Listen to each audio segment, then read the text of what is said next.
So, as of January 2023, Mattel has finally regained the license to make Playline Disney Princess dolls back from Hasbro after they lost the license about 5 or 6 years ago, and Target and Walmart and other retailers have been very quick to phase out all of Hasbro's old stock in favor of what Mattel has been putting together. And according to the face designer of Mattel's first Disney Princess collection after the comeback, Mattel started production on this first wave of Disney Princess dolls around mid to late 2021.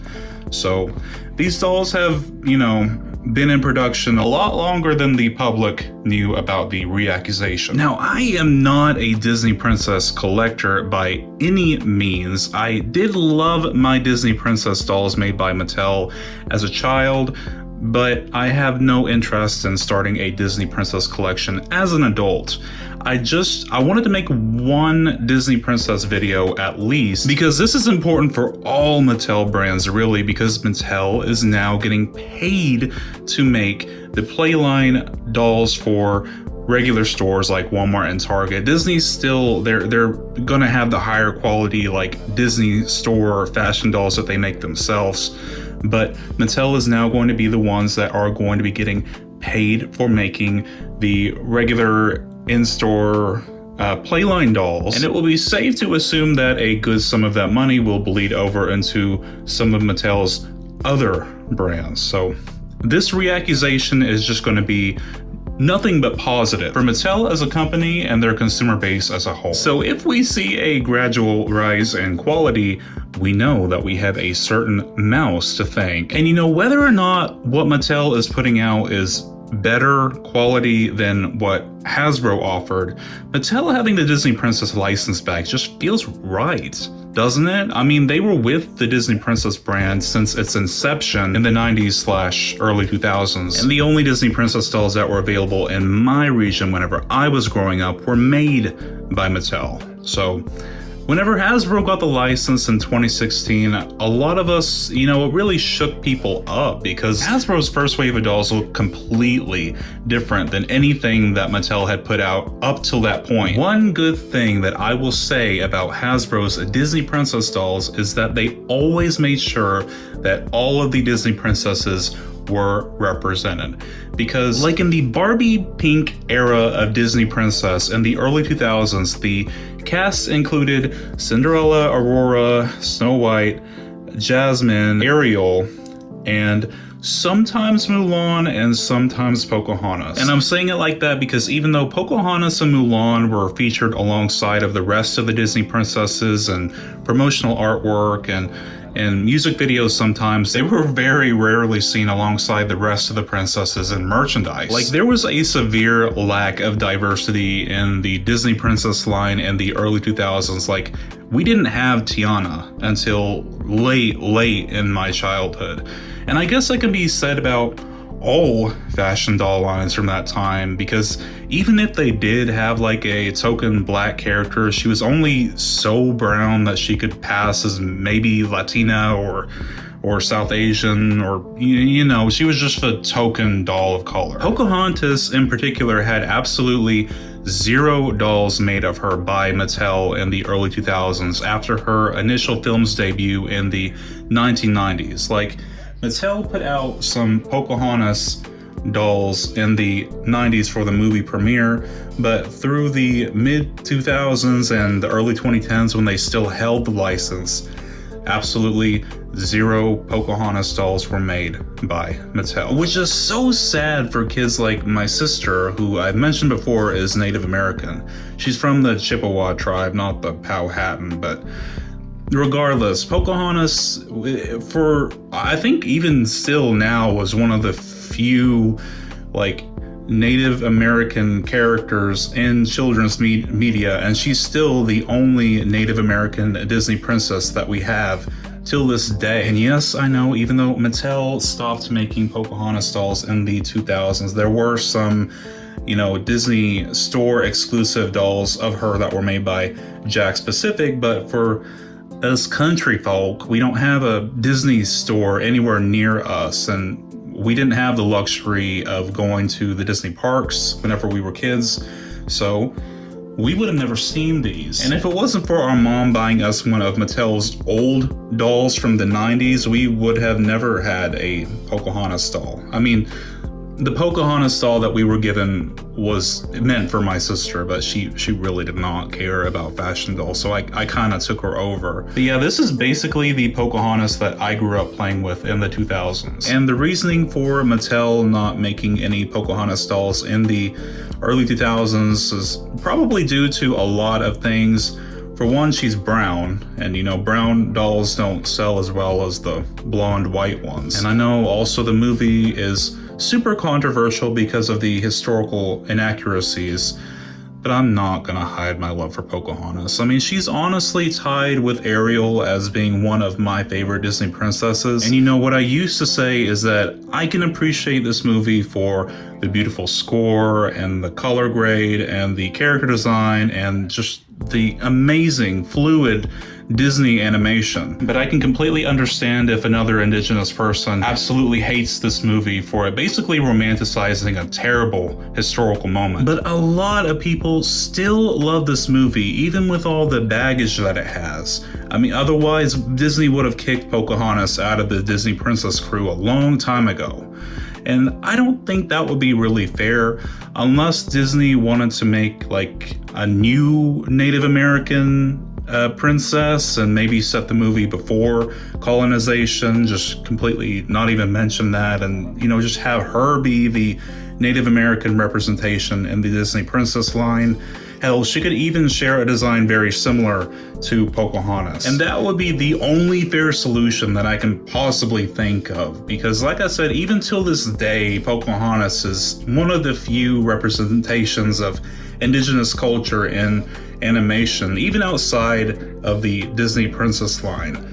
Unfortunately, she is still the most popular Native American character in children's media, period. And as sad as I would be to see Pocahontas go, I'd completely understand the decision. What do you all think? Do you think that Disney should kick Pocahontas out of the Disney princess line and replace her with a new Native American princess? Let me know. Anyways, I said all of that because Mattel is following in Hasbro's footsteps, and by that I mean they are making all of the Disney princess characters, including Pocahontas and Mulan and all the new Disney princesses in their core Playline collection. So that means we have the very first Pocahontas doll made by Mattel in over 20 years. Like, Mattel made a fashion doll of Pocahontas and also this minifigure, and this is the most Pocahontas merch that Mattel has put out in like 2 decades. And I am, of course, really irritated that Mattel didn't reverse the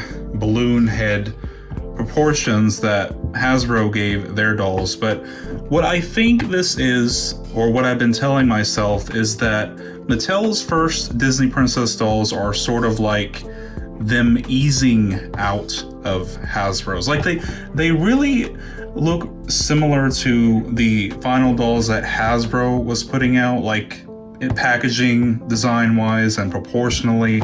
So I feel like maybe later on Mattel will do more their own thing and give us more accurate proportioned Disney princesses, because the Pocahontas doll that Mattel put out in the 1990s, honestly, it looks pretty spot on with how the character looked in the animation proportionally. I mean, honestly, I feel like Pocahontas was made with fashion dolls in mind. Like her proportions in the film basically was like a 90s superstar twist and turn Barbie body. I mean, with the big bust and everything. So definitely I prefer the proportions of the original Mattel doll better. But it is nice to have a new Pocahontas doll by Mattel. And here is Mattel's new Pocahontas doll for 2022, straight out of her packaging. And of course, all the Disney princesses have their own unique head sculpts. I like most of the new sculpts that Mattel has made for the Disney princess line, apart from them being extremely oversized. I think that some of them are even better than what Hasbro put out. And the facial screening on these is also really well done. The faces on the Disney Princess dolls were painted by Mintam Nguyen, who also does the Barbie fashionistas and some Barbie signature dolls. And this art style really reminds me of Doll Junk's repaints. So I don't know, maybe they took some inspiration from him for the Disney Princess line. Unfortunately, the facial screening is the UV resin technology, but honestly, it doesn't even look that bad if I'm gonna be completely honest. I think it looks worse on Barbie because her eye is so small, and I think that the screening being smaller makes the pixels more noticeable. And the hair quality for this collection can be kinda hit or miss. Like, I know for some of the characters that have more like fantasy hair colors like Ariel, I was really hoping that Mattel was going to invest more money into giving Ariel some nice quality red saran, but they gave some characters polypropylene like Ariel, and then some of them that have more, you know, standard hair color like this black hair is really common. Pocahontas actually was lucky enough to get saran. So Pocahontas has saran hair, and it feels really nice, kind of dry out of the box, but nothing a trip just around the river bend can't fix. This doll is from the $8 budget collection, so unfortunately she has a sculpted on top that's kind of see-through and glittery. Hopefully somewhere down the line we will get a Pocahontas doll from them that has like a complete outfit. I'm really disappointed about the articulation on her though, because the arms on these are really weird. Like they're the arms that they sometimes give to the like budget like $5 glitz Barbie dolls, where they can't go out to the side at all. They can only move up and down. I mean, you would expect characters like Pocahontas, who are more agile, to be better articulated. So that's definitely something that I would like to see Mattel work on. And speaking of her arms, there's something that I noticed that was missing. Can you guess what it is? Yes, her arm tattoo is missing, which is really weird because it's also missing off of the Hasbro doll, and I wonder like why that is. That really makes me wonder if they left it off because they just couldn't find a way to cheaply print it on the arm, or if there's some other reason that they left it off. I think it's the former though, considering Hasbro also left off that detail. And I don't know if you all can tell, but like the arm and the chest are like two completely different colors. Not great color matching there. And this is a new doll, so it's like not been sun faded or anything. That's really odd. That's really, really strange. I mean, I know the arm is made out of a different type of plastic. Like the arm is it's a solid vinyl, and the rest of her body is hollow. So there's gonna be some color difference, but like that's really off. But one important detail that Mattel made sure to include was Pocahontas, her mother's necklace, which is a really important part of this character's backstory, and it's a shame whenever doll companies choose to leave it off. It's not painted or anything. I mean, that's something I can fix in post, but I would like to not have to. I'm still happy that they gave her necklace though. And she also has a fabric like fringe skirt that's got a really beautiful like leaf pattern on the front. It's like a metallic gold material, really interesting. And they also chose to give Pocahontas some leather fringe boots. I mean, in the movie she's barefoot, so this is definitely a creative liberty, and Hasbro did the same thing, except they gave her some like fringe boots. And that's about all I have to say about this doll, to be honest. I mean, I'm not gonna let this first wave of Disney Princess dolls by Mattel kill my hopes for the future, because I've seen some leaks for some of their stuff for the Little Mermaid movie, and Mattel can definitely put out better product. I mean, Hasbro have a license for 5 or 6 years, and just think of all the stuff that they put out and how different the stuff that they put out at the beginning was to the stuff that they put out at the end. I'd like to think that maybe over time, the Disney Princess dolls will be more to my liking, but only time will tell. Tell me, what do you all think about Mattel's first wave of Disney Princess dolls after the reaccusation, and what would you like to see from them in the future? Personally, I would really love it if they did like a reproduction of the first Disney Princess doll that they ever made for each of the original Disney princesses. I think that would be so awesome. As always, don't forget to like, comment, and subscribe if you enjoy my content to support my channel, and I'll see you all next video. Thank you so much. Bye.